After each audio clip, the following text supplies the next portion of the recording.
Okay, sorry, it sounds kind of noisy in here. I've got the window fan on. Anyway, so today I went to see my mom, and now her roommate is really nice, but she developed a cough. It sounds like a wet cough, and they haven't said anything to me, but their beds are pretty close together. I'm afraid that my mother is going to get sick. Now, this happened when my mom first went into rehab. She was in the rehab section of the building. Now she's in the long-term care section. But in the rehab section, what they did was they moved someone into her room who had a horrible cough. And a few weeks later, my mom got sick, right? So I'm worried they're not going to do anything and she's going to get sick again. So I did mention that to them.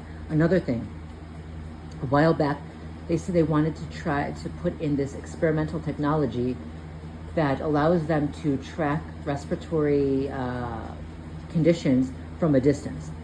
Now, given what the government has done, and the last thing I want is my mom to be experimented on.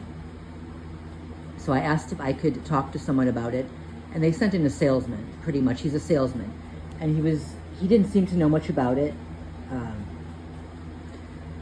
He just told me to go to a website, but he was just talking in circles. Okay, the typical salesman.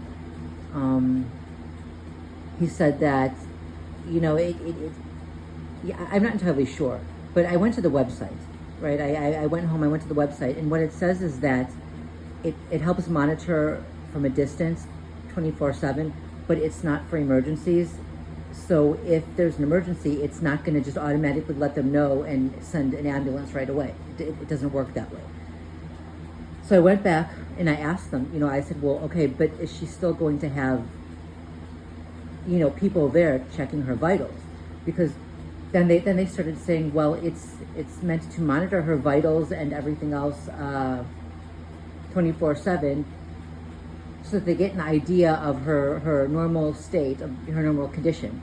That way, if something changes, they know ahead of time, they know in advance, and so it can stop problems before they begin. So I asked again, okay, but are there actually going to be people there to monitor her vitals? And they really seemed like they didn't know. Eventually they said, yes, there would be. But I was worried because I didn't want my mother's entire medical treatment to be based on experimental technology, right? I wanted to make sure there were actually people there. And unfortunately, the doctors, the nurses, the staff didn't seem to know much about it, right? So I asked, well, can they have a doctor call me? I'd like to speak with a doctor about it. They never had the doctor call me. And then when I got here there a few days ago, they had put it in everybody's room. So again, I went and I spoke to the supervisor, and this time he assured me that there would actually be people there taking her vitals.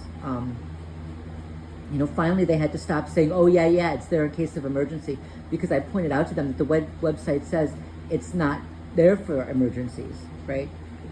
It's the way they're wording it. They're trying to kind of manipulate out of what it's actually for and make it sound like it will notify them if there's an emergency when it won't. Anyway, we'll see what happens. There's a lot more. I was followed today to the bus stop. This is Eastern Europe. This is Eastern European.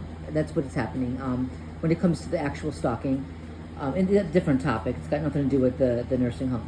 But yeah, this is being done by I am sure of it. It's being done by Eastern Europeans. They will follow me. They will hold the cell phone camera up to my face. When I move, they'll move in my direction to make sure it's still pointing at me. If I go back and forth, they will do the same thing. And they want me, at this point, they want a public outburst, right? And then they'll report me, right? If I get angry, then they'll make it look like I'm the bad one. It's provoke, report. They flip the roles. And the sad thing is, everybody wants to believe them. Everybody wants to take their side. Anyway, I more later.